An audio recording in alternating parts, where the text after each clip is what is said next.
What's up, y'all? It's me, Brian Keith, and I'm back with another video. And today we're going to be talking about the Real Housewives of Atlanta. Like, comment, and subscribe, and let's get into the video. Yeah, let me check my shit real quick. Hotter than the fire coming out my flaming lips. You wanna play with me? You can't play in me. On the playground, bitch, you can't play with me. Got it, want it, securing the bag. Alright, y'all, so basically everything opens up with Sheree and Cairo. She's talking about her line, She by Sheree, and she's talking about how she finally hired a designer. And like I said before, it's funny because we know she had a fashion show, but it's one of those things like, okay, you had a fashion show, but still to this day, I haven't heard anything else from it. I just heard of the fashion show. What else is she giving us besides this on the show? So this makes me think that she's just doing this for the show. She's not doing this for any other purpose but to have a storyline on the show. And I'm just like, it really makes me, I want to get excited for her. Like maybe she's gonna launch it like at the end of the episode, at the end of the season when we see that her line, and then she's gonna launch it like on her website, whatever. But you know, I don't really know where she's going with this. Right now, I just feel like this is just something to have a storyline. So we head over to Candy, and we see Candy and Ace is turning 6, and she having like a little mini party with his cousins. She invited Drew and her kids, and Kenya and her daughter, and they're all having like a little cute time. It was so cute. They had like a little game thing, and I'm like, Candy go up for her kids. I'm like, Candy, adopt me.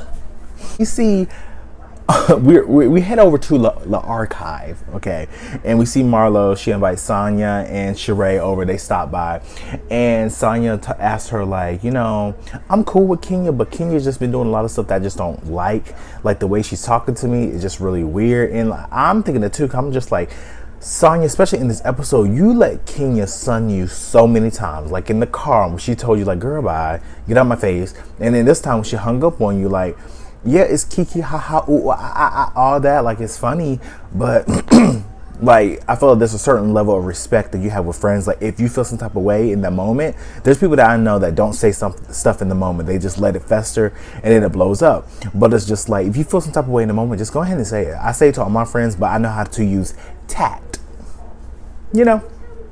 So Candy talks about, you know, shutting down her Broadway show because the staff came down with Coco. So, and she gets really emotional in her confessional because she's just like, you know, I really want to give opportunities to a lot of black people in the industry, the Broadway industry, to give them an opportunity that they wouldn't necessarily have. And I feel like one thing about Candy, even though I feel like Candy is messy, I feel like Candy do a lot of stuff underhanded, but overall I feel like Candy is a good person, very charitable, and one of the hardest working women next to Beyonce. So I admire Candy's hustle off of that, but that doesn't negate the fact of my other opinions about Candy. But I will always give Candy her respects as one, a person, and two, entrepreneur and a businesswoman. She is messy as fuck though. She know that though. She know. Look, speak on it. She knows. Okay, so the girls bring up Drew's bone, and like they were just like, did she really bring the bone? I'm like, Sheree, you said that was Ralph's dildo. Which one is it the bone or is it the dildo? Because I thought I saw a little bit of brown. Sonya invites the girls over, so she calls and invites the girls over like, hey, you know, before Jamaica I want to have like a little sit down get together with all the girls, and we're just going to have like a little kiki. So as Sonya's talking, she's just like, yeah, you know, this is gonna be like a couple's trip, so make sure like you bring a couple and make sure you can just bring someone else. So remember, again, this is a couple's trip. So Kenya's like, girl, bye, and she hangs up on her, and Sonya's like, what the heck? Everybody just like gag, right? And I'm not even mad at Kenya off of this because we all know that Kenya's going through a divorce, so she probably doesn't want to date at this moment. But however, as I do understand where Kenya's coming from, it was rude that she did hang the phone up, and I see why Sonya had a problem. Did Sonya press the issue? She did, and Kenya should have just shut it down then, but I guess she didn't have an argument. There was really no justifying that because that's just rude. Kenya feels I said Kenya feels too comfortable shutting Sonya down. Like, this is the second, third, fourth time that she's done it within the season, and old girl hasn't done nothing. And I'm just like, you really gonna have to do something, because that's not cute, Sonya. Not cute at all. Well, that's good.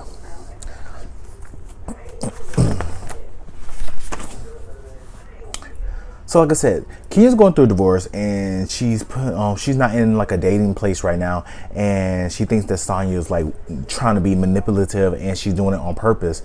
I don't feel like Sonya was doing it on purpose, but I do feel like Sonya was trying to press the issue. I felt there was another issue. She brought it up like, I was gonna say you could bring friends or bring someone else, bring a girlfriend or whatever, but she didn't get to that point before she brought it up, because I even thought it was weird that she brought it up twice. I'm like, okay, but I don't think it was manipulative. Eyelash, child. So Marlo sits down with her therapist, and the Sheree referred her to him. She sits down. He was like, "Let's pray." They pray. Right when they're done praying, amen. I was like, "Girl, it's only 23 seconds in, and you're already crying." Damn. But she talks about how she talks about kicking the boys out. She feels like, I don't want to turn into my mother. I don't want to be that person. And I relate to Marlo with that, just because I feel like the same way. Like, I'm scared to have kids to an extent, because I don't want to turn into that bad side that my dad was. My dad was very much, he was super, super strict, but he had a charm and a cool side to him as well. Like, I always looked up to my dad, but then just a flip switched, and he just became the motherfucking the devil. Like, he just came evil, and hopefully we can get to a better place. But right now, I ain't got time, because I'm trying to flourish my life. We travel over to Candy's again, and we're having a little house meeting with her kids, Riley and Kayla.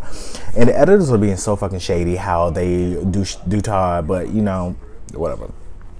They were just basically talking about what they brought to the relationship before, the marriage. And Candy had like a list of stuff, and Todd had like one. And I'm just like, damn, y'all really are throwing shade at Todd effortlessly. So basically, they're talking about the trust, and Riley, she speaks up, and she's talking about, like, I don't feel like Todd's gonna give me the lifestyle that I have or my mom would give me right now. And Todd was just like, no, I feel like I'll be fair. I would definitely do good to y'all. I feel like y'all should have like, budget your money. But it's one of those things that I get it, right? I feel like I'm in a place in my life where it's like I'm really about to go into the second chapter of my career, and I'm so excited for that. Whereas, like, if I had extra money to give to, like, let's say I had a sibling that was struggling, I would want to make sure that they use the money wisely instead of irresponsibly. But that there's a catch-22 to it, because regardless of the fact, I don't know the ins and outs of what they need and what they need to do with the money. So it's just like, if I'm gonna give you the money with the kindness of my heart, then I just have to give it to you and just let it be that. I can't dictate and monitor what you would do with the money, or try to make it seem like you would do something with the money how I would do it. Like, if I got a large sum of money, I know that with my brain, I'm gonna invest the money. Other people might buy cars and stuff. Like, at the end of the day, like, that's just you. Riley is just like, she's not really for it. She was just like, no, I just feel like you would basically treat me like Kayla. Because, Kayla has a job. Kayla's really doing what she got to do, and she's very much like independent, self-sufficient. Riley's in school, so her mom is really taking care of like footing the bill, which is fine, because at the end of the day, that's Candy's kid. My thing is this: I did not like the fact that he got up and he just got mad, because he just felt like it's 3 against 1, and he was just like, y'all just so disrespectful. And all my life I've been called disrespectful for having an opinion. And I talked to my parents and my grandma and like my grandparents about this, and it's just like, just because I have an opinion that's different than yours doesn't make me disrespectful. What it makes me is having a independent opinion about my own life that I dictate. I support myself 100%, and if I have an opinion about something, I'm going to have that opinion, and it could be different. I'm not going to say it disrespectfully, but I'm not disrespectful for having an opinion. Just because I am, at that time, just because I was a child and not an adult, they felt like whatever adult says, it goes. to me, I'm just like, no, because it doesn't make any sense. Like, there'll be scenarios that happen. It's like with my mom, it's like, I've known you all my life. I feel like I know my mom in and out. So if I give her an opinion, I'm giving you a non-biased opinion. Like, I'm just telling you, like, this is what I see on the outside in. Boop, boop, boop, boop, boop, boop. Like, me and my mom, we get it. But it's more so my grandma. My grandma will call me disrespectful so quick. And like I tell her, I say, just because my opinion is different than yours doesn't mean I'm wrong. It just means we have a difference of opinion. And unfortunately, you have to live with that. Cheers, Grandma. She be watching my YouTube, too, so I love you, girl. She probably won't comment, too. But regardless, we see Sheree. She walk into the fabric store, and we see her hoodie, She by Sheree logo. And I actually love her logo. I love the type that she used. I love how she made her logos, the letter from She into a star. I felt like it was really creative. Whoever came up with it, if it was her or a creative designer, that was really good, really intuitive, and I like that. But while I was reveling in like liking that, we over here hear the VPL, and I'm like, what the fuck is VPL? And she's asking like, y'all know what VPL is? And everybody's like,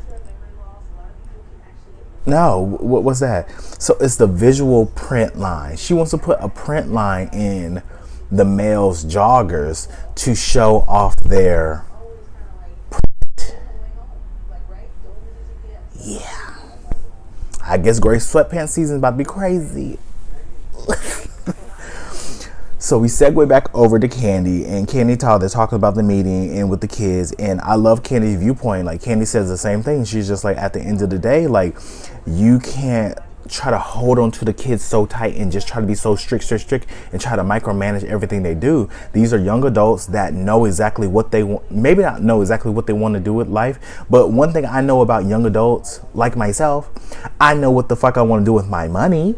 Okay, $1,000 for Christmas, that would be nice. Okay, put it right in my savings account, something like go on a trip.